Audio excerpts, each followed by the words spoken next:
defence. Cochin to half forward, out in front of Revolt, and he takes the mark. He's got a little lead from Roberts. He couldn't get there. Scotland to Russell, to Anderson, to Walker, Warnock, back to Houlihan, and beautifully worked by the Blues as the mark's taken by Thornton. Another one for Thornton. That is mark number 8 already. Jared Waite making an auspicious return, and they do come back from big knees so much better now than a decade ago. You wouldn't think he'd had a reconstruction. Here's Henderson on the lead and was held by Kelvin Moore. Rob, would you instruct the Richmond defenders to play in front? They've trailed in from the start of the match. Henderson bombs in the Warnock direction, but... And that's a disappointing kick. It's a really disappointing kick from a young fella who just, you know, you've got to put it into the corridor there. If you're going to kick it long, you don't kick it long towards the boundary line.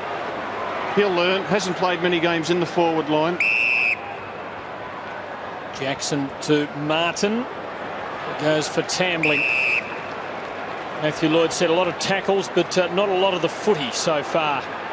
In fact, this is just his second disposal of it. Cleverly weighted kick for Cousins. Couldn't escape cleanly, but was able to do enough to provide Cochin with a chance. Forced wide. Morton couldn't hang on. Good pressure, Jamieson. He's a defender's defender. They hugged the boundary line from back pocket to wing to forward pocket, the Tigers. Rob, just watch Ben Cousins here.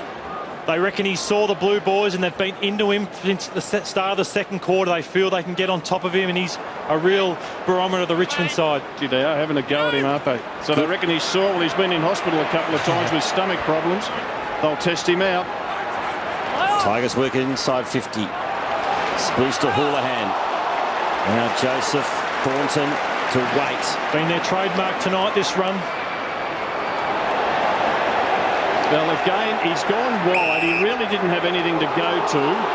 Richmond supporters think it was deliberate. I think it was too. Let's see if they get a ruckman here, the Tigers. Yeah, Troy Simmons working his way over. We'll do the rucking against Robinson, and it was an easy win for Simmons. Now, Connor's got his head clipped there, and he gets a free kick.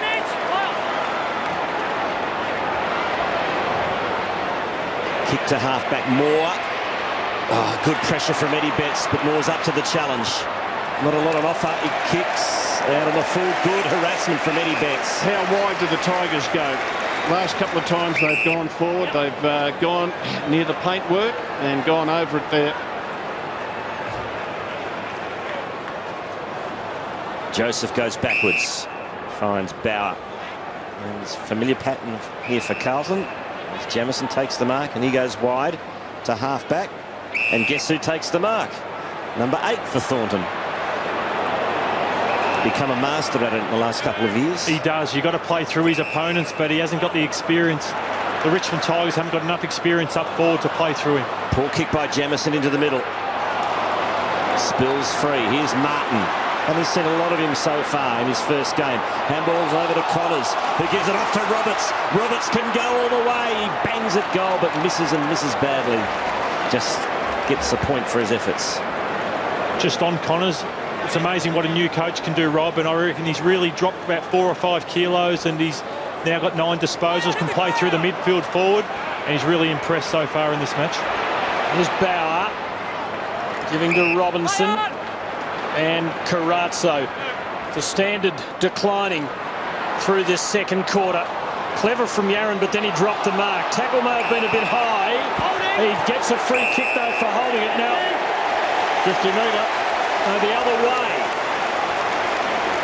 So a hold on the player who had the ball originally and then was retarded, it would seem.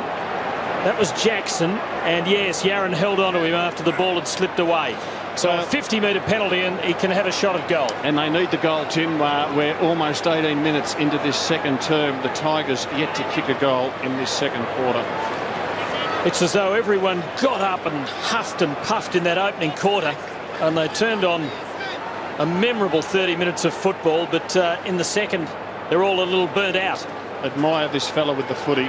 Really works hard. Sacrifices for his teammates week in, week out. Tigers leading disposal earner. Shocking kick. That is a wasted one. Should have been a goal. Got absolutely nothing. Well, he just ambled in. There was no momentum up when he came in to have his shot at goal. He just ambled in, so he's got no rhythm, no balance, no speed, and just a hack at the footy. Kick was tucked, so play on is the call. Driven into the ground was Cochin. No free kick, umpire let it go. Newman's handball's intercepted.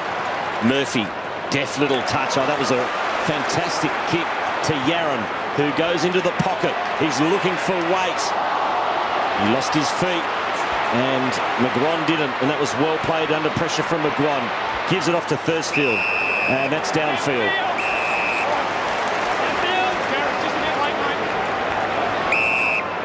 Roberts chips over the top to Cochin, who looks exhausted. Hot day, of course. Yeah. And they'd be really feeling it. They say Trent Cochin only was able to do 50% of the pre-season, so I cannot wait to see him get a full pre-season and what he can do for the Tigers. And Morton's outnumbered here, but somehow it spills to Jackson, who backs himself. Now forced to handball, and Carlton seek the solace of the boundary line. Andrew Carrazzo in picture, 23 disposals, and you can just see how far in front he is of all the other players on the ground. His 100th match for the Blues, and acting skipper tonight in the absence of Chris Judd. Morton had it for a moment.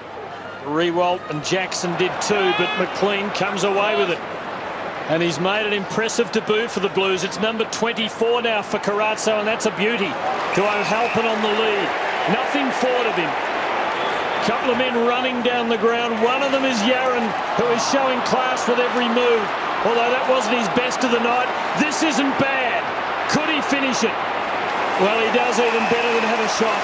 He finds a man in just the right position, and that man is Bryce Gibbs. He looks absolutely stuffed, Chris Yaron. I wouldn't be surprised if they get him off. He's worked pretty hard. He's got to get himself fitter. He's 100% fitter than he was this time last year. He's got plenty of moves, we can see that, and good composure under pressure to set Gibbs up. Well, they asked who would kick Carlton's goals. They've had 7 goal kickers so far. This man hasn't been one of them. Equal 9th in the Brownlow last year in his 3rd season. Delightful skills, kicks the goal, and the Blues lead by 39.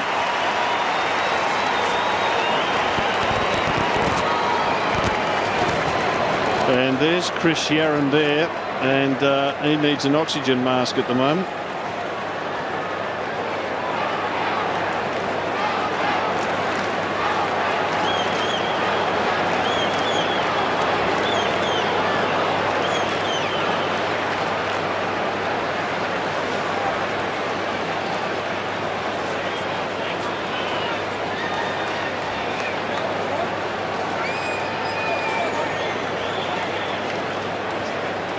Bryce Gibbs has a spell. Set shot for goal. It's what wins your games. And Daniel Jackson, it kills your side when you miss shots like that. And then players go down the other end like Bryce Gibbs and nail them. And it's a 2-goal turnaround.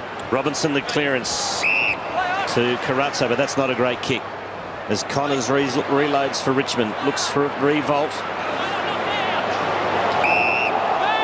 And in the back. Lucky break there for the Tigers.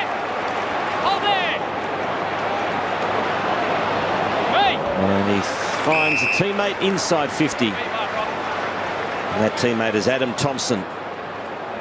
Adam Thompson, Rob, he's been in the system for his 6th season, so it's make or break for Adam Thompson in season 2010, and his side desperately needs a goal now. He was taken pick 11 to Port Adelaide in the 2004 draft.